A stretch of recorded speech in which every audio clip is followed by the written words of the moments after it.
한 문장으로 얘기하면 이렇습니다.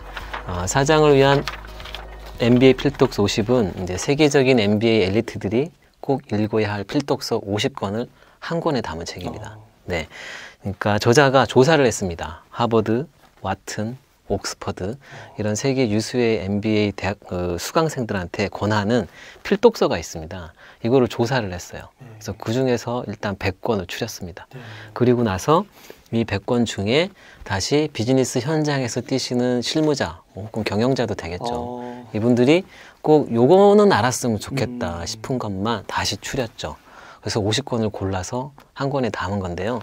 이제 회계나 재무 이런 이제 전문적인 분야는 뺐어요. 그런 내용들은 사실 좀 특성이 있어서 좀 뺐고요. 이제 이들 필독서는 이런 특징이 있습니다. 이렇게 수많은 경영자들한테 오랫동안 필드에서 검증을 받은 겁니다. 그래서 비즈니스 세계에서는 사실 표준이 된 거죠. 이런 사상과 이론을 담은 책이기도 합니다. 그 저자는 이 50권에서 핵심만을 뽑아서 한 권당 한 5분에서 10분, 그 페이지로는 6페이지에서 10페이지 정도입니다. 그렇게 투자하면 알 수 있도록 쉽게 정리했는데요. 이게 6페이지에서 10촉으로 이게 정리가 될까 싶은데 읽어보시면 아마 깜짝 놀랄 겁니다. 저도 몇 번이나 감탄을 한 책이기도 한데요.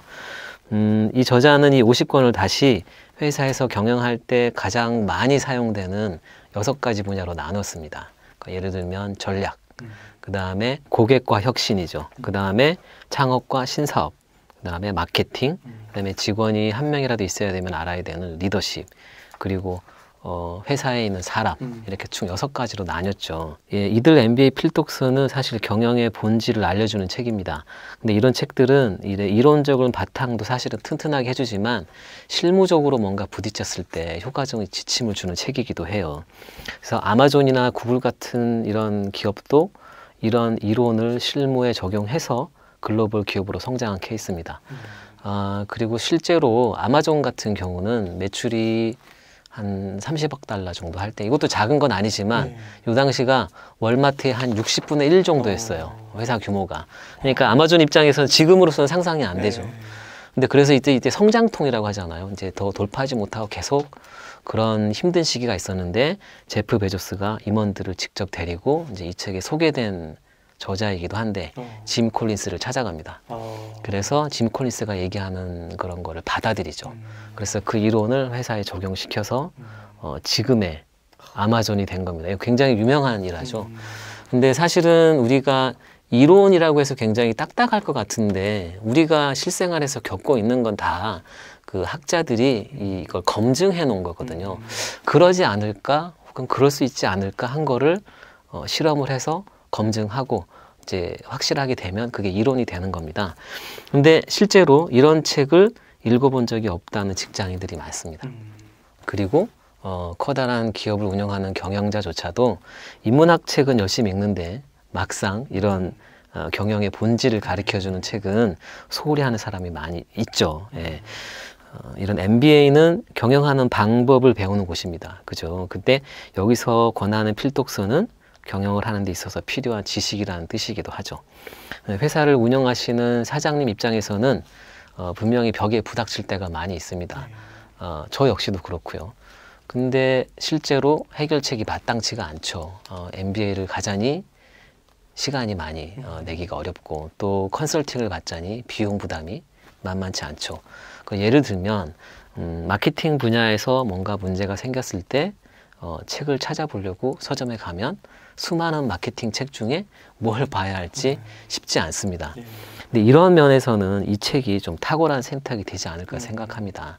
왜냐하면 마케팅 분야에서 전 세계에서 가장 많이 인정받은 명저들만 딱 골라놨거든요. 그러니 어떻게 보면 아주 가성비가 좋은 책이죠. 예, 전략도 마찬가지고 리더십도 마찬가지고 6가지 분야가 다 해당되니까요. 저는 개인적으로 이 책을 보면서 어떤 생각이 들었냐 하면 이 저자가 MBA 필독서를 쭉 모아서 한 권으로 한번 만들어 봐야겠다. 이런 아이디어를 떠올렸다는 것도 굉장히 훌륭하고요. 그리고 실제로 그거를 실행에 옮겨서 책으로 만들어낸 것도 굉장히 훌륭하다고 생각합니다. 한경신문의 공병호 박사가 쓴 서평이 났는데요. 한국경제신문에. 아, 이 책을요? 예. 지난주 금요일 날 이게 났는데 이런 얘기가 있습니다. 잠깐 말씀드릴게요. 여기 소개된 책들은 경영의 구루들의 저서다. 대단히 두꺼운 책이 많고 저자들의 엄청난 경험과 노하우가 응축되어 있는 책들이다. 이런 책에서 핵심만 쉽게 그리고 적용할 수 있게 짚어내는 건 대단히 어려운 작업이다. 맞습니다. 예, 적절하게 표현을 했다고 생각을 해요. 근데 이 책의 저자는 이거를 50권을 녹여냈어요. 그냥 축약해 놓은 게 아니고요. 실무에 적용할 수 있도록 아주 쉽게 녹여냈습니다. 그러니까 이 저자 덕택에 저희는 그러니까 독자 입장에서 저도 한 명의 독자이니까요.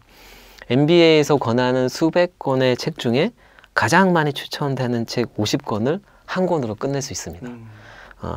제가 만약에 혼자서 이런 책을 찾아서 읽어야겠다고 마음 먹으면 아마 몇 년을 걸려도 다 읽지 못할 겁니다. 예, 근데 주말에 단 몇 시간 정도만 투자하면 MBA에서 다루는 전체 분야를 가볍게 훑을 수 있는 거죠.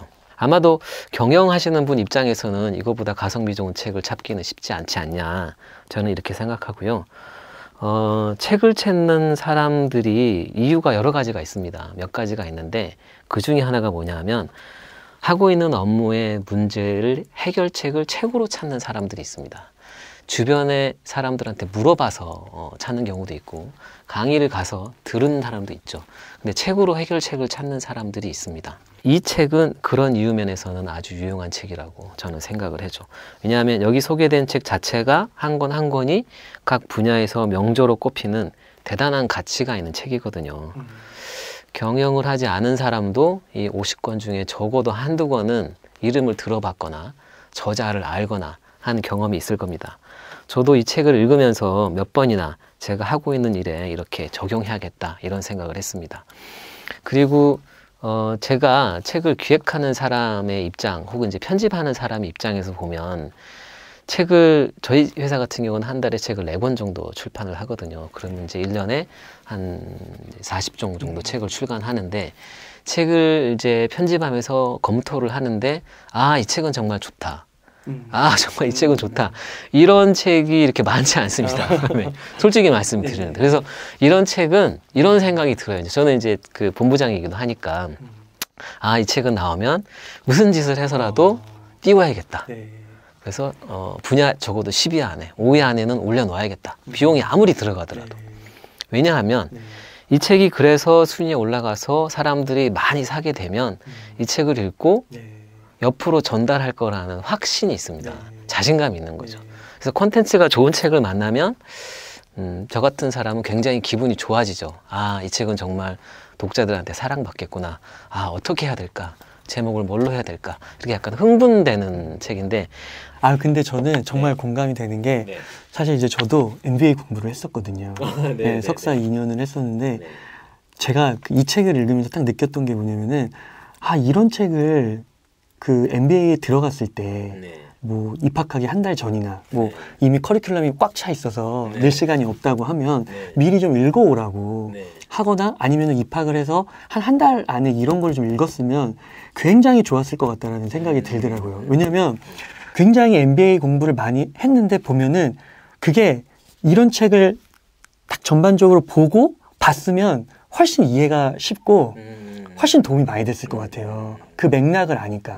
근데 이게 처음부터 너무 이렇게 전문적인 영역으로 한 학자의 이론으로 들어가다 보니까 좀 어렵기도 하고 이게 어떤 맥락인지도 모르겠고 그런 생각이 많이 들더라고요.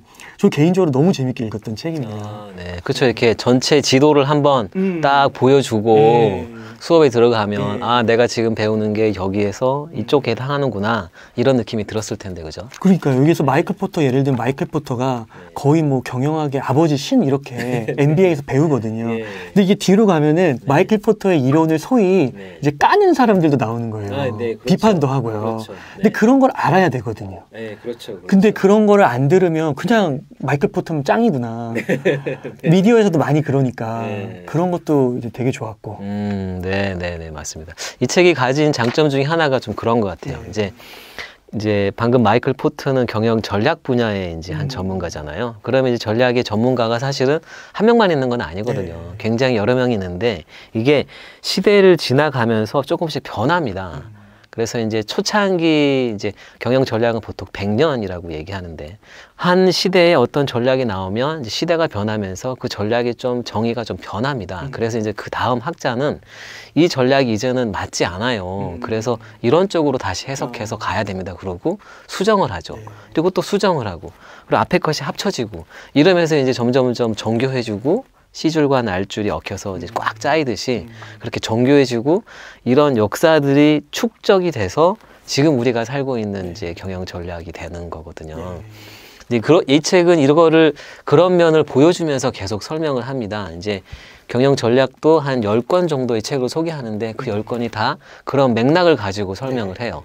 이제 읽어보셔서 아시겠지만 마이클 포터도 한 2권 정도 소개하고 그 다음 저자가 이제 어떻게 그거를 수정하고 그 다음 저자는 어떻게 수정하고 이런 식으로 보여주니까 이 책을 읽으면 꼭 내가 뭐 전체는 아는 건 아니어도 전체적인 흐름이 경영 전략이 이렇게 가고 있구나 이런 걸 좀 알게 해주죠. 이제 그 경영 분야의 명저들의 바다에 한번 뛰어보도록 하겠습니다. 뛰어 들어가 보죠. 첫 번째 분야입니다. 전략이죠. 이런 말이 있습니다. 모든 건 장수 탓이다. 같은 병사인데 일당 100이 되느냐, 오합지졸이 되느냐, 이건 다 장수한테 달려있다. 장수에 따라 달라진다. 이런 말이죠. 전략은 그래서 경영의 시작이자 기본이죠.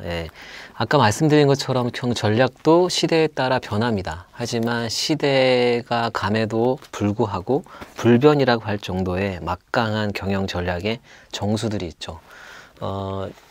노래방이나 PC방처럼 한때는 유행을 하지만 어느 순간 우리 삶 옆에 녹아 있거든요.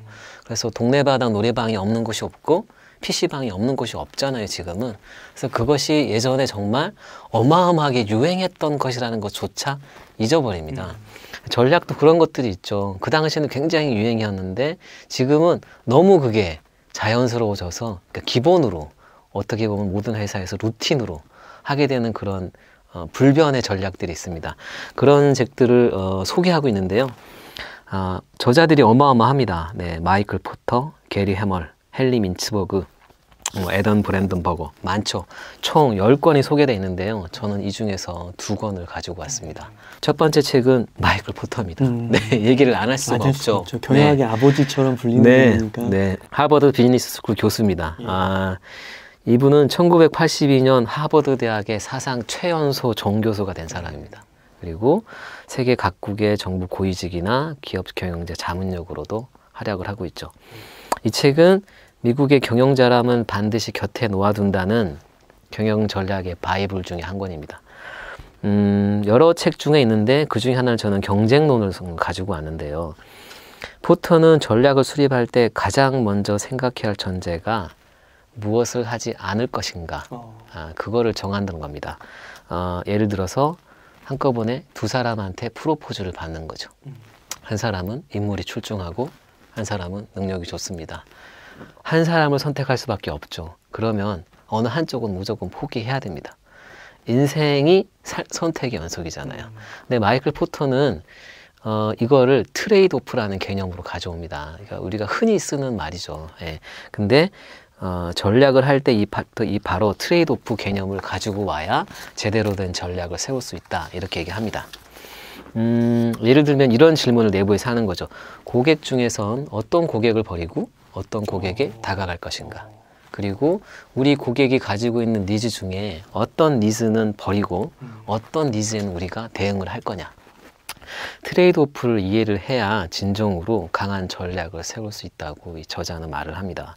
즉 무엇을 하지 않을 것인가를 결정하는 것, 이것이 기업이 가진 힘, 전략을 짤 때 상당히 중요하게 생각해서 결정해야 하는 것이라고 말을 해요. 이 책에서는 이렇게 설명을 합니다. 세이코마트를 예를 듭니다. 세이코마트는 홋카이도라는 지역에서 이제 시장 점유율 1위를 하는 곳인데요. 우리나라 제주도라고 생각하면 됩니다. 내가 하고 있는 회사가 제주도 내에서 시장 점유율 1위를 노리는 것을 계획을 하고 있는 거죠. 세이코마트는 어떤 식으로 하냐면 일단 매장을 전국적으로 확대하지 않습니다. 홋카이도 내에서만 매장을 만들죠. 그리고 24시간 영업에도 직접하지 않아요. 이거 지역이 약간 소멸도시가 농촌 도시들이 많은 지역이고 또 이제 농촌 지역이 많기 때문에 24시간 하는 게 의미가 없죠. 그래서 이제 13시간 반만 영업하는 직원도 있고요.